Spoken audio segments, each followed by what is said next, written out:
Marcus Chen had always been different from the other soldiers in his unit. While his fellow Marines spent their downtime lifting weights and comparing battle scars, Marcus preferred reading medical journals and practicing his suturing techniques on oranges. The 22-year-old medic from San Francisco had joined the military not for glory or combat, but because he genuinely wanted to save lives. His squad mates found this amusing at best, irritating at worst. Sergeant Rodriguez would roll his eyes whenever Marcus carefully cleaned and organized his medical supplies. Private Johnson nicknamed him Doc Softy, because Marcus would spend extra time with wounded soldiers, talking them through their pain and making sure they were comfortable. The other Marines saw his gentle bedside manner as weakness, something that had no place in a war zone. During training exercises at Camp Pendleton, the mockery intensified. When Marcus struggled with the heavier weapons training, choosing instead to focus on advanced trauma care, his peers laughed openly. They called him names behind his back and questioned whether he had what it took to survive in real combat. Some even suggested he should have been a nurse instead of a Marine. Marcus tried not to let the comments affect him, but the constant ridicule wore him down. He began to doubt himself and wonder if he really belonged among these hardened warriors. His commanding officer, Captain Williams, noticed the tension, but believed it would sort itself out once they deployed. He had seen Marcus's test scores and knew the young man was exceptionally skilled at his job, even if he didn't fit the typical Marine mold. The unit received deployment orders to Afghanistan in the spring of 2018. As they prepared to leave, the joking became more pointed. During their final night in the States, Private Thompson suggested that Marcus should stay behind and work in a safe hospital, instead of risking his life and theirs in a combat zone. The words stung, but Marcus quietly packed his gear and said nothing in response. On the transport plane to Kabul, Marcus sat alone, reviewing his medical protocols and checking his supplies one final time. He carried more medical equipment than standard issue, having purchased additional supplies with his own money. His backpack was heavier than the others, filled with extra bandages, morphine, and surgical tools. The other Marines continued their jokes, unaware that this extra weight would soon become the difference between life and death for many of them. As the plane descended toward Bagram Air Base, Marcus stared out the small window at the mountainous terrain below. He knew that everything was about to change, but he had no idea that within weeks the same men who mocked him would be begging for his help. The war zone would strip away all pretenses and reveal what truly mattered when bullets started flying, and blood began to flow. The reality of deployment hit Marcus and his unit hard during their first week at Forward Operating Base Chapman. The conditions were harsh, with temperatures soaring over 110 degrees during the day and dropping to near freezing at night. The base was constantly under threat, with mortar attacks happening almost daily. Sleep came in short, restless intervals between the sounds of incoming rockets and the wailing of warning sirens. Marcus quickly established himself as invaluable, though his squad mates were slow to recognize it. When Private Davis came down with severe food poisoning that left him dehydrated and unable to keep anything down, it was Marcus who set up an IV line and monitored him through the night. When Sergeant Rodriguez twisted his ankle during a training exercise, Marcus not only treated the injury but designed a rehabilitation program that got him back to full strength in half the expected time. The first real test came during a routine patrol in the Kunar province. Marcus's unit was tasked with checking on a remote village that had reported suspicious activity. The intelligence suggested it would be a simple meet and greet with local elders, but as their convoy of 3 Humvees approached the village, everything went wrong in seconds. The lead vehicle hit an improvised explosive device buried in the dirt road. The blast was enormous, flipping the heavily armored Humvee completely over and sending a cloud of dust and debris high into the air. Before the dust settled, automatic weapon fire erupted from the surrounding hills. Marcus's vehicle was in the rear, and he could see the overturned Humvee with smoke pouring from its engine compartment. Captain Williams immediately called for the convoy to take defensive positions, but Marcus was already moving. Against direct orders to stay put, he grabbed his medical bag and sprinted toward the destroyed vehicle while bullets whizzed past his head. The other Marines shouted for him to get down, but Marcus knew that every second counted for the men trapped inside. When he reached the overturned Humvee, Marcus found a nightmare scene. The driver, Corporal Martinez, was unconscious with blood pouring from a head wound. Private Thompson, who had joked about Marcus staying home just weeks earlier, was pinned under a piece of the roof with his leg twisted at an unnatural angle.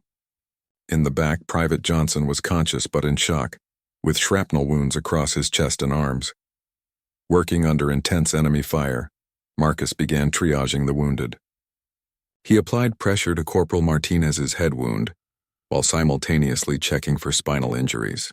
Thompson was screaming in pain, his leg clearly broken in multiple places, but Marcus had to prioritize the life-threatening injuries first. He administered morphine to Thompson to manage the pain, then turned his attention to Johnson's shrapnel wounds.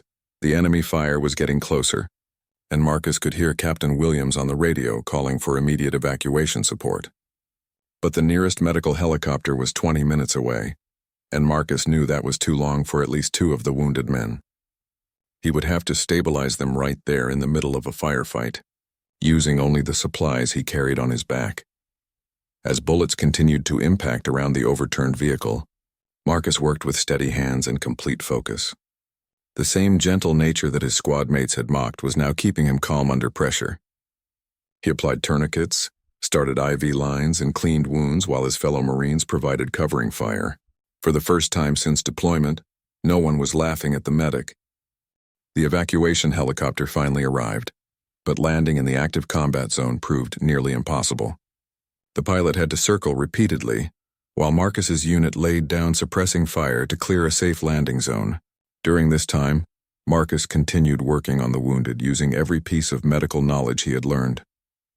He noticed that Corporal Martinez was showing signs of increased intracranial pressure, a potentially fatal condition that required immediate attention.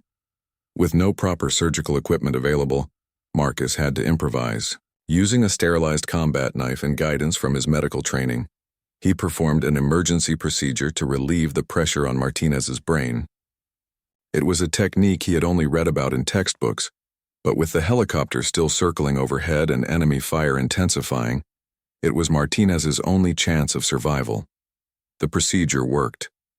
Martinez's vital signs stabilized just as the medical helicopter touched down. Marcus helped load all 3 wounded Marines onto the aircraft, giving the flight medic detailed reports about each patient's condition and the treatments he had administered. As the helicopter lifted off, Thompson grabbed Marcus's hand and whispered an apology for all the cruel jokes. The sincerity in his eyes spoke volumes about how the events of that day had changed everything. Over the following months, Marcus's reputation within the unit underwent a complete transformation. Word of his actions during the IED attack spread throughout the base, and suddenly the quiet medic who had been mocked for his gentleness was being sought out by Marines from other units. They wanted to know about first aid techniques, how to handle combat stress, and what to do if they were wounded and couldn't reach immediate medical help. Marcus began conducting informal medical training sessions during downtime. He taught his fellow Marines how to apply tourniquets properly, how to treat sucking chest wounds, and how to recognize the signs of traumatic brain injury. The same men who had questioned his toughness now hung on his every word, understanding that this knowledge could save their lives or the lives of their brothers. The real test of Marcus's growth came during a massive Taliban offensive against their forward operating base. The attack began before dawn, with a coordinated assault from 3 directions. Rockets and mortars rained down on the base while insurgents attempted to breach the perimeter with vehicle-borne explosives and small arms fire. The battle lasted for over 6 hours, and by the time it was over, Marcus had treated 17 wounded Marines. During the height of the fighting, Marcus had to make split-second decisions about which wounded soldiers to treat first. He worked in the base's makeshift aid station, while explosions shook the building around him. At one point, a mortar round landed so close that it blew out all the windows, covering Marcus and his patients with broken glass. He simply brushed off the debris and continued working, his hands steady despite the chaos surrounding him. The most critical moment came when Captain Williams was brought in with severe abdominal wounds from shrapnel. The captain was losing blood rapidly, and Marcus realized that without immediate surgery, Williams would die. The base had no surgeon available, and the nearest medical facility was an hour away by helicopter. Marcus made the decision to attempt emergency surgery himself, using the limited supplies available in the aid station. Working by flashlight when the power went out, Marcus opened Captain Williams's abdomen and located the source of the bleeding. He had never performed this type of surgery before, but his extensive study of trauma medicine guided his hands. He managed to stop the bleeding and close the wounds just as a medical evacuation helicopter arrived. William survived the surgery and the evacuation, later crediting Marcus with saving his life. By the end of that terrible day, every Marine on the base knew Marcus's name. The man they had once called Doc Softy had become their guardian angel, the person they trusted most when everything went wrong. His gentle nature, rather than being a weakness, had become his greatest strength in providing comfort and confidence to wounded soldiers in their darkest moments. Marcus's reputation began to spread beyond his own unit and base.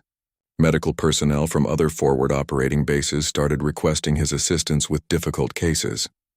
He was flown to remote outposts where his expertise was desperately needed, often arriving to find critically wounded soldiers who had been waiting hours for proper medical care. Each mission reinforced his value as not just a medic, but as a combat lifesaver whose skills were unmatched in the field. One such mission nearly cost Marcus his own life. He was called to a small outpost that had been overrun by Taliban fighters. The surviving Marines had barricaded themselves in a bunker with 3 critically wounded soldiers. The enemy controlled the landing zone, making helicopter evacuation impossible. Marcus volunteered to be inserted by parachute during a nighttime operation, carrying enough medical supplies to keep the wounded stable until extraction was possible. The jump went wrong from the start. Heavy winds blew Marcus off course, and he landed hard in rocky terrain nearly a mile from the outpost. His ankle was badly sprained, and several of his medical supplies were damaged in the landing. With no radio contact and enemy patrols searching for him, Marcus had to navigate through hostile territory in complete darkness, carrying his heavy medical pack despite his injury. When Marcus finally reached the outpost, he found conditions worse than reported. The 3 wounded Marines were in critical condition, with one showing signs of severe infection from wounds that had gone untreated for days. The other survivors were exhausted from defending their position and nearly out of ammunition. Marcus immediately began treating the wounded while also helping to fortify their defenses. For 3 days, Marcus worked around the clock in that bunker. He performed surgery using improvised tools, administered the last of his antibiotics to fight infections, and used his own blood for emergency transfusions when supplies ran low. When one Marine went into cardiac arrest, Marcus performed CPR for over an hour until the soldier's heart started beating regularly again. All the while, enemy fighters continued to probe their defenses, forcing Marcus to grab a rifle between medical procedures. The rescue finally came on the 4th day when a large coalition force fought their way to the outpost. When the rescuers entered the bunker, they found Marcus barely conscious from exhaustion and dehydration, but all 3 of the critically wounded Marines were alive and stable. The commanding officer of the rescue force, Colonel Harrison, later wrote in his report that Marcus's actions represented the finest example of medical heroism he had witnessed in 20 years of military service. During the extraction, Marcus himself became a patient. The combination of his parachute landing injuries, exhaustion, and several shrapnel wounds he had sustained during the siege left him in need of serious medical attention. He was evacuated to a larger medical facility where doctors discovered the full extent of his dedication.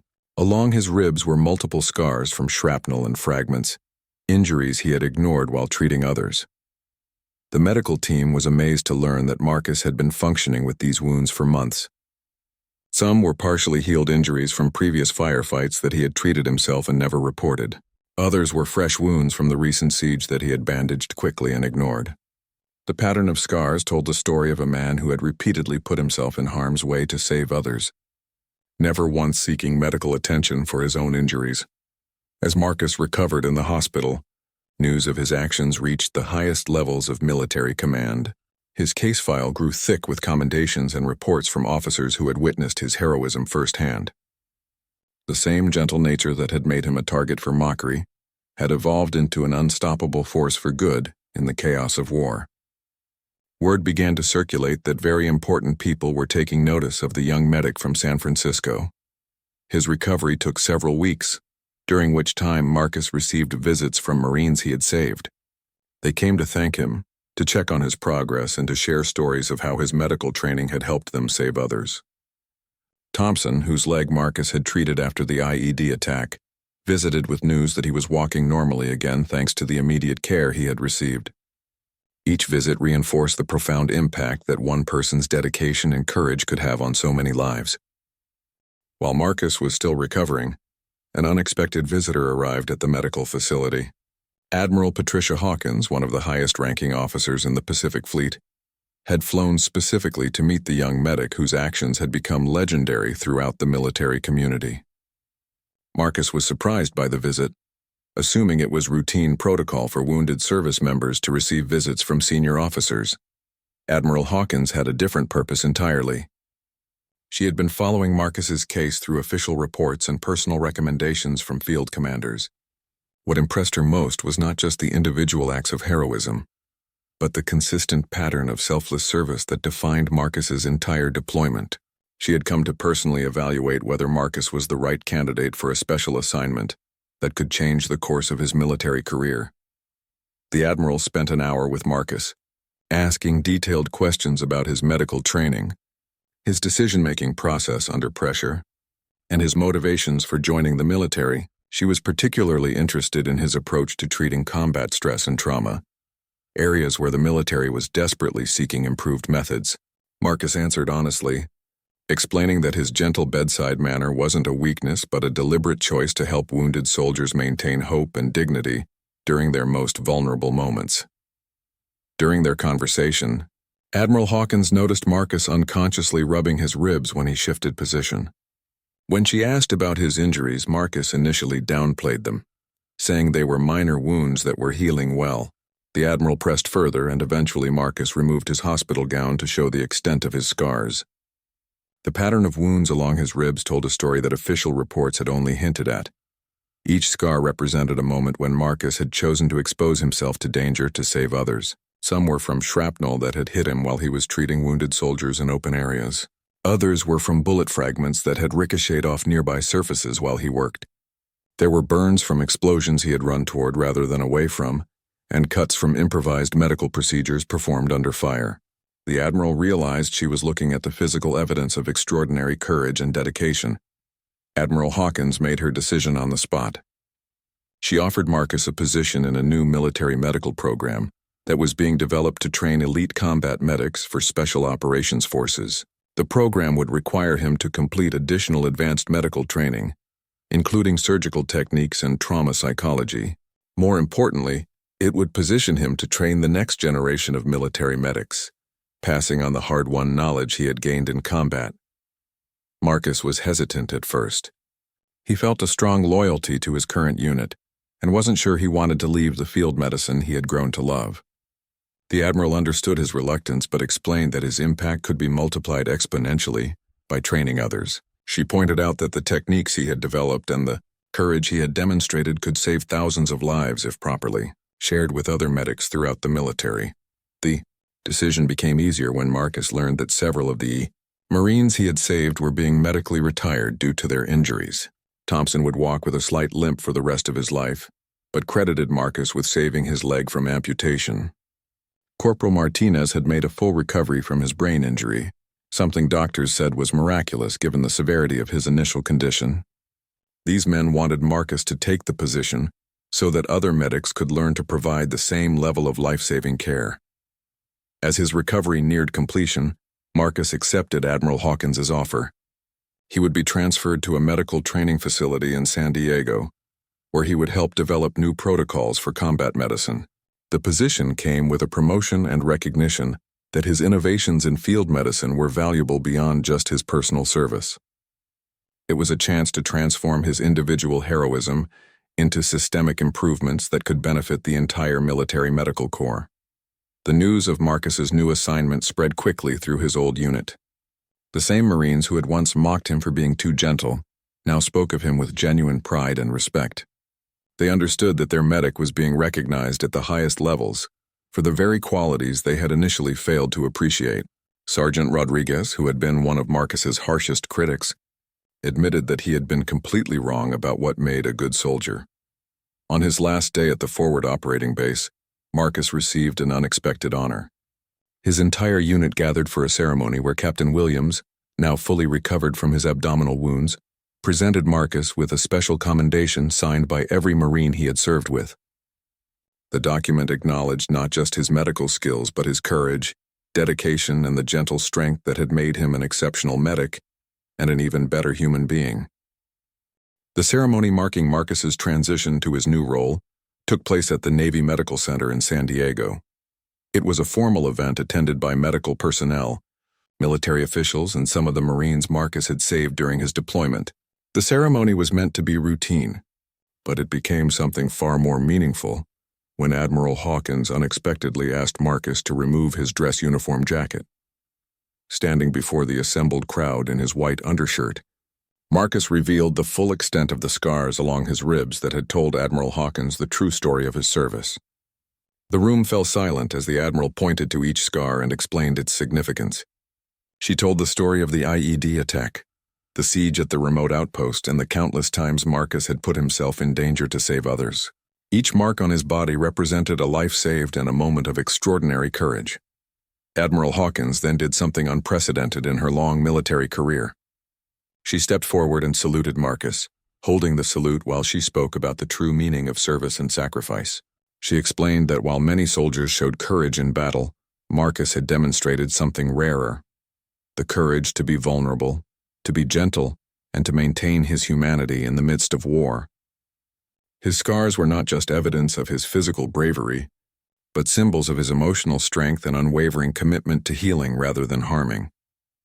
The salute lasted for nearly a minute, during which the entire room remained at attention. When Admiral Hawkins finally lowered her hand, she announced that Marcus was being awarded the Navy Cross, the second highest military decoration for heroism. The citation specifically mentioned his willingness to repeatedly expose himself to enemy fire to provide medical care, and his innovations in field medicine that had saved dozens of lives. As Marcus began his new role training elite combat medics, he discovered that his reputation had preceded him. The students in his first class included seasoned medics who had specifically requested to learn from him. They wanted to understand not just his medical techniques, but his approach to maintaining composure and compassion under extreme pressure. Marcus found that teaching came naturally to him, and he was able to pass on both technical skills and the emotional resilience that effective combat medicine required. Within a year, the training program Marcus helped develop was being implemented throughout the military medical corps. His emphasis on combining advanced medical skills with psychological support for patients became standard protocol. The techniques he had improvised in the field were refined and taught to medics deploying to combat zones around the world. Follow-up studies showed significant improvements in survival rates and recovery times for wounded soldiers treated by medics trained in Marcus's methods.